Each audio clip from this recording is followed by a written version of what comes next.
Hey guys, tonight we're traveling back to a place that smells like warm bread, wood smoke, and maybe a little bit of sweat.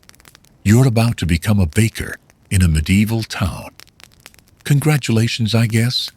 Just be warned, you probably won't survive your first day unless you like waking up before the sun, inhaling flour dust, and sleeping dangerously close to a roaring fire. So, before you get comfortable, take a moment to like the video and subscribe, but only if you genuinely enjoy what I do here. And while you're at it, drop a comment below. Tell me where you're watching from and what team it is there right now. I love knowing which corner of the world is about to drift off with me. Now, dim the lights, maybe turn on a fan for that soft background hum, and let's ease into tonight's journey together. The year is somewhere around 1350. You step into a narrow cobblestone alley, and there it is, the bakery. The door is slightly open, and a breath of warm, yeasty air rolls out like a sleepy sigh. Inside, the glow of the oven flickers against stone walls, and in that half-light, you can see a figure curled up, right next to the oven, wrapped in a rough wool blanket. That's not a random peasant catching a nap. That's the baker. And yes, he's sleeping right there, on the floor, next to the fire that never dies. You tiptoe closer, careful not to crunch the straw scattered underfoot. The oven hums quietly, its stones still radiating the day's heat. You wonder, why would anyone sleep beside something so dangerous? But then again, this is the Middle Ages. Central heating hasn't been invented yet. The nights are freezing, and comfort is a concept reserved for kings and cats. The baker stirs, groans softly, then sits up. It's not even midnight, and his day is already beginning.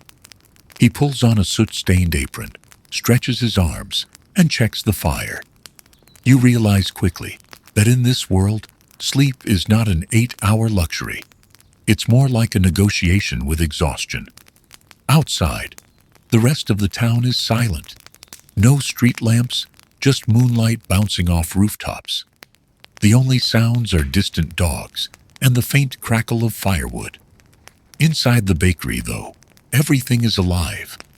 The smell of last night's loaves still lingers, mixing with the sharp scent of smoke and the faint tang of yeast. You can almost taste it in the air.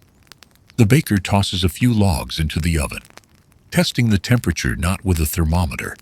That's centuries away, but with the back of his hand and pure instinct. Too hot, and the bread burns. Too cold, and it won't rise. Historians still debate exactly how medieval bakers mastered this heat sense. Some say it was years of experience. Others think they simply got burned enough times to learn. He moves slowly, deliberately. You notice that his workspace is small. Just a wooden table, a few sacks of flour, and a paddle for sliding loaves in and out of the oven. But there's something almost sacred about it. Every motion feels like part of an ancient rhythm, one that's been repeated for generations. You kneel beside the oven and feel the warmth creeping into your bones. Suddenly, the idea of sleeping here doesn't seem so strange. In winter, this fire is life. It keeps your dough from freezing, your bones from stiffening, and your soul from giving up. You can imagine the baker finishing a batch at dawn, too tired to stumble home, simply curling up by the oven to catch a few hours of heat before starting all over again. There's also a practical reason: security. In a medieval town, fire is both a friend and a threat. One stray spark could turn wooden roofs into tinder boxes. The baker sleeps here partly to make sure the fire doesn't get out of hand. Think of it as the earliest form of night shift fire safety. Some town records even mention fines for bakers who left their ovens unattended overnight. You glance at the baker again, his face soft in the glow, hands resting on flour-dusted knees. For a moment, it's peaceful. You realize that sleeping by the oven isn't just about necessity. It's about belonging. The oven is his sun, his hearth, his heartbeat. Outside, dawn is still hours away. You lie down on the straw floor, feel the heat on your cheek, and listen to the quiet crackle of the fire. Somewhere between the scent of bread and smoke, you start to understand. This isn't a story about hardship. It's about warmth, in every sense of the word. The fire is your first responsibility, and your most unpredictable coworker. It's alive, in its own way. You learn that quickly, because when the oven is happy, the bread sings. But when it's moody, everything in your little bakery can turn to ash. You shuffle toward the great stone oven again, squinting at the faint orange glow inside. The fire is low now, lazy, as if it too needs coffee to wake up. You poke it with a long iron rod. A peel, they call it. And a flurry of sparks jumps out like startled fireflies. The heat brushes your face, dry and immediate. You've been in town only a week, apprenticing under an older baker named Matthias, who seems to have made peace with exhaustion years ago. He doesn't speak much, but he grunts in a language made of sighs and gestures. When he does talk, it's usually to warn you. Fire is a friend, he says, but it never trusts you back. You don't forget that line. Matthias explains that the town's ovens, those big dome-shaped beasts of stone, were built to last generations. They're heated by burning bundles of oak or birch until the walls themselves store the heat. Then, when the ashes are scraped out, that stored warmth bakes the bread evenly.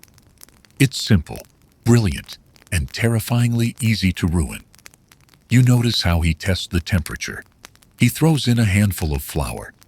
If it burns black too fast, the oven's angry. If it browns gently, it's ready. Historians say this method wasn't unique to Europe. Bakers from Egypt to Persia used almost the same trick. It's one of those little human universals, like yawning or spilling soup on your shirt. And here's the thing. There's no off button. The oven is always hungry. That's partly why bakers sleep beside it. If the fire dies out overnight, you'll spend hours just reheating it the next morning.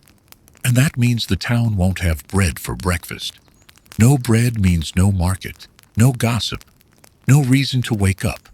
You'd basically become the villain of the village for a day. You feed it more wood, watching the flames crawl and breathe. The heat presses against your skin like a living thing. You're starting to see the strange intimacy between baker and fire. It's not just about cooking. It's about caretaking. You're the guardian of warmth itself. Outside, the cold night mist leaks through the cracks of the window. Somewhere, a rooster clears its throat, prematurely. You try not to think about how tired you are. In medieval towns, fire was feared. Whole neighborhoods had burned because one baker got careless. That's why many cities, like Paris and London, forced bakers to build their ovens in separate stone huts.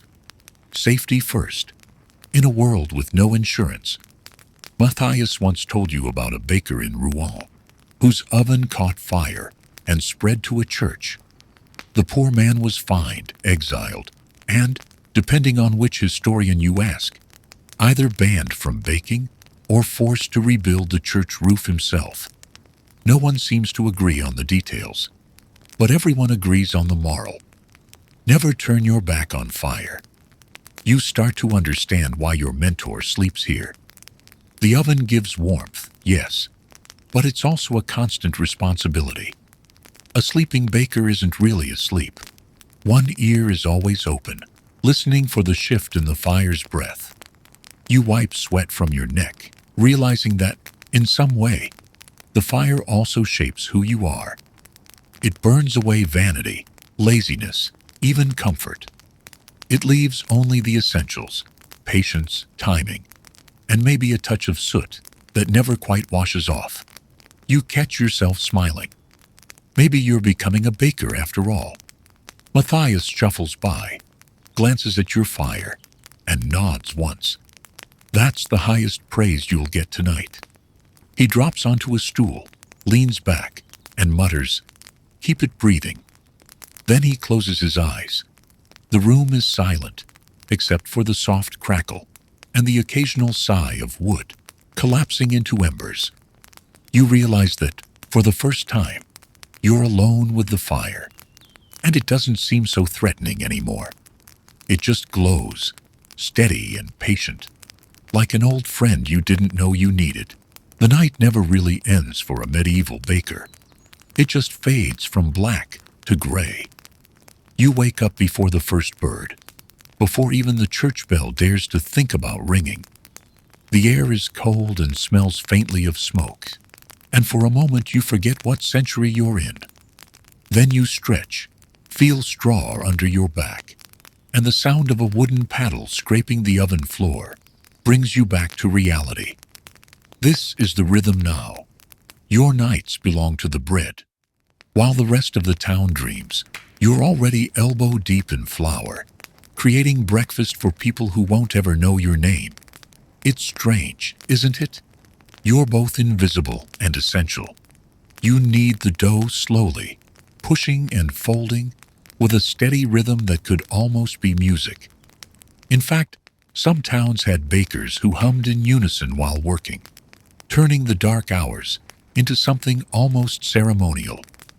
You can imagine it, a quiet choir of sleepy people, their hands working in harmony, their breaths misting the air like incense. The moonlight sneaks in through a tiny window, turning the flour dust into little silver galaxies. Your arms ache, your back protests, and yet there's something soothing about it. Each press of your palm, each fold of the dough, feels like part of a ritual that connects you to every baker who ever lived, Egyptian, Roman, or some poor apprentice just like you centuries later. Historians still debate exactly how much sleep medieval bakers got. Some say they took short naps between batches. Others believe they slept only a few hours after dawn. Either way, rest is not really the goal here. Survival is. You can't afford to drift too deep, because dough doesn't wait. It rises when it wants, and if you're not there to catch it at the right moment, all your work literally deflates. Matthias, your mentor, wakes up from his brief nap. He doesn't say good morning. That would be too modern. But simply grunts and sprinkles flour over your dough, checking its texture with the confidence of a man who could bake blindfolded. "Too soft," he mutters. "The flour's lazy tonight." You resist the urge to ask how flour can be lazy. It's better not to question his metaphors. There's a rhythm to this night work that you're slowly falling into. Knead. Check the fire. Wait. Repeat. Sometimes you steal a glance at the window, where a faint silver hue begins to form on the horizon. That's your only clock. No one owns an hourglass here. Only instincts and aching wrists. You pause for a moment and lean against the oven. The warmth seeps through your clothes, and your eyes grow heavy. It would be so easy to fall asleep again, but you can't. The bread needs shaping. You roll the dough into round forms, mark a little cross on top with your knife, partly to help it rise evenly, partly as a small prayer that it won't burn. Some say the cross kept away evil spirits. Others say it was just an early brand logo for Christian Europe. Scholars argue, of course. You just find it comforting. Outside, a faint sound of footsteps echoes. Maybe a fisherman heading to the docks, or a milkmaid carrying her pails. Life is beginning to stir. But in here, time feels thick and slow, like honey. Matthias hums an old tune while sliding the loaves into the oven. He doesn't look tired anymore. In this hour before dawn, he seems almost peaceful. a man who's found meaning in the repetition. We sleep when the bread sleeps, he once told you, which doesn't really make sense, but also kind of does. You watch as the dough swells, browns and cracks, opens slightly, releasing that rich, nutty smell that can make even the coldest morning feel forgiving. It's hypnotic. The fire glows through the oven's mouth, like a sunrise from another world. And in that glow, you notice something strange. The way the light dances on the baker's face, the calm in his movements, the small smile he wears as the loaves rise perfectly. You realize this isn't exhaustion. It's mastery, the kind that comes from years of listening, to dough, to fire, to silence. You rub the flour off your hands and breathe deeply. The air is thick with yeast, wood, and something else. Pride, maybe. You're no longer just an observer. You're part of the rhythm now. The moon sinks, the sky brightens, and you can feel the warmth of both fire and dawn. For a brief moment, you forget how tired you are. You just stand there, surrounded by the smell of baking bread, thinking maybe, just maybe, this quiet, flour-covered life isn't so bad. The fire crackles softer now, its frenzy replaced by a low, even heartbeat. The first loaves are cooling on a wooden rack, their crusts singing in tiny pops as they release the trapped steam. You lean in close, half dazed from the long night, and that's when you notice the real secret of the baker's strange sleeping habits. It isn't just about warmth or laziness. It's about precision. Every loaf in this place depends on one thing: temperature. But there's no thermometer, no modern oven dial. There's only the baker's skin, his sense of smell, his instinct. Sleeping near the oven, you realize, is part of learning that instinct. You feel how the air shifts when the fire fades, how the warmth lingers in the stone. The oven teaches you in silence, 1 degree at a time. Matthias likes to say the stones speak. You think he's being poetic, until you start to hear it too. The faint ticking of cooling rock, the whispering hiss when moisture from the dough hits the hot surface. Every sound means something. The oven isn't just a tool. It's an old, grumpy teacher who only talks if you're quiet enough to listen. You sit close, resting your back against the warm wall. It's oddly comforting. Not quite a bed, but better than the damp straw. You can see why bakers sleep here. The heat seeps through your bones, wrapping you in a slow, steady calm. Outside, the frost creeps over rooftops, but inside this little stone room, time slows down to a hum. It's not just a personal choice either. In many towns, bakers were required by law to keep their ovens ready at all hours. The public oven, as it was called in France and parts of Germany, was communal property.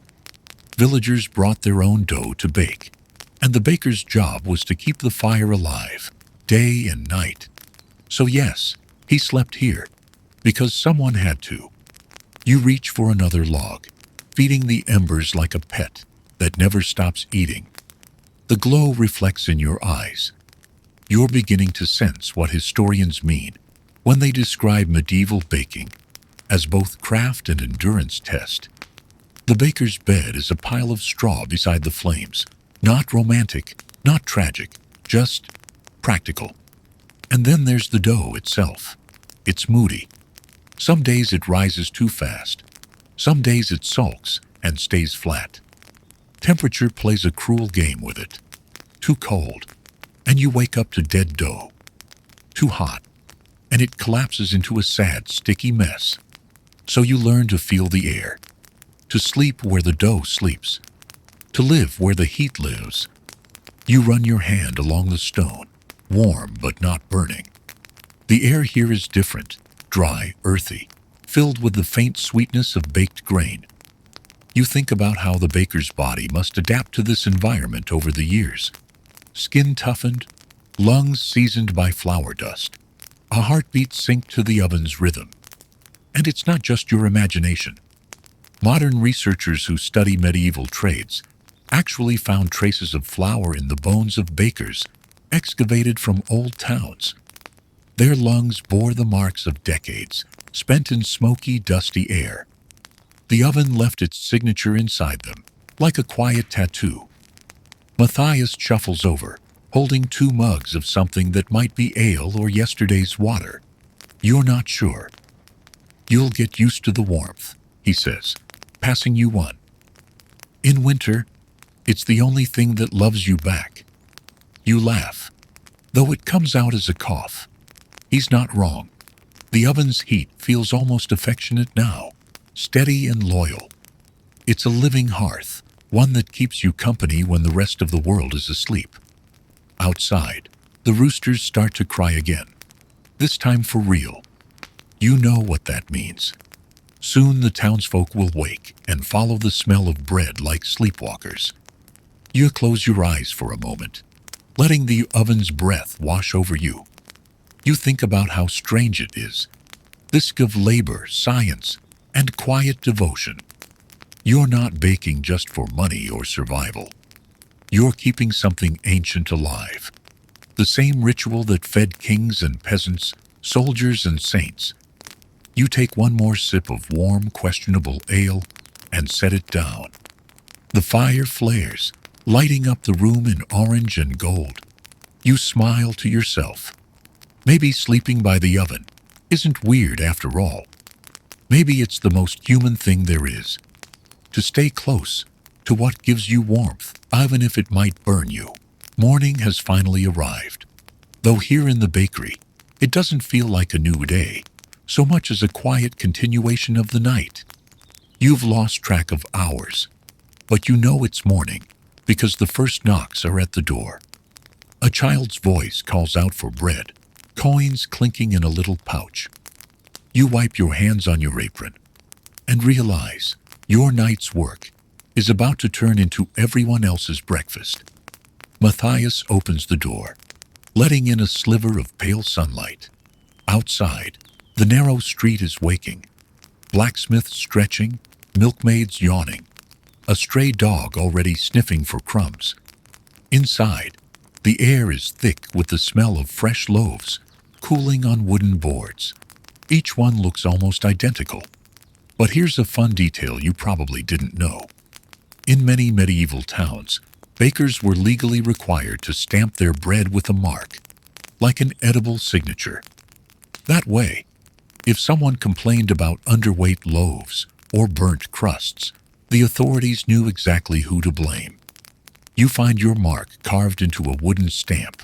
A simple design, nothing fancy, but enough to say, "This loaf is mine." You press it gently into the next batch of dough, and it feels strangely satisfying, like signing your name in history's margins. But before you can bask in that small joy, the door creaks again. This time, not a customer, but 2 men in heavy coats and equally heavy expressions. The guild inspectors. You've heard of them. Every baker in town pays dues to the Bread Guild, a medieval version of a union, part protection, part bureaucracy, and depending on who you ask, part racket. One of them eyes your bread suspiciously. "Looks light," he mutters. Matthias steps forward, and with the patience of someone who's done this dance before, picks up a loaf, weighs it in his hand, and says evenly, "Right weight. No air tricks today." You try not to breathe too loudly. Apparently, air tricks, adding too much yeast, or hollowing the dough to save flour, were serious offenses. In some towns, cheating bakers were publicly shamed. Their loaves hung around their necks, like trophies of failure. History doesn't say whether that actually reduced fraud, but it definitely increased local gossip. The inspectors nod and leave, satisfied or simply too tired to argue. Matthias waits until the door closes, then smirks. "See? Nothing to fear if you bake honest." You're not sure whether that's wisdom or sarcasm. You help stack the new loaves, each one still radiating a soft warmth. The wooden shelves creak under their weight. The smell is so rich, it feels like you could eat it straight from the air. Between batches, Matthias tells you about taxes, or as he calls them, the invisible ingredients. Every sack of flour, every stick of wood, even the smoke from the chimney has a price. The baker's life, he says, isn't just about feeding people. It's about balancing a dozen invisible debts. You pay the miller, the woodcutter, the guild, and the church. By the time everyone's taken their slice, there's barely enough left to buy new flour. You start to understand why bakers often lived right beside their ovens, not only to guard them, but because they couldn't afford to live anywhere else. Their home, their work, their heat, all rolled into one smoky little room. Still, there's a strange dignity in it. You notice how the townspeople greet Matthias, with nods, smiles, even a few respectful bows. Bread is not a luxury here. It's the foundation of daily life. In fact, in medieval French, the word companionship literally comes from panis, with bread.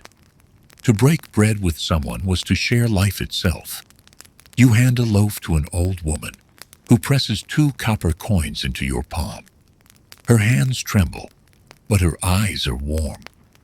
"Bless you, young one," she says softly. "You sleep by the fire, yes?" You nod, surprised that she knows. She chuckles. "My husband was a baker. Said the fire's warmer than any blanket.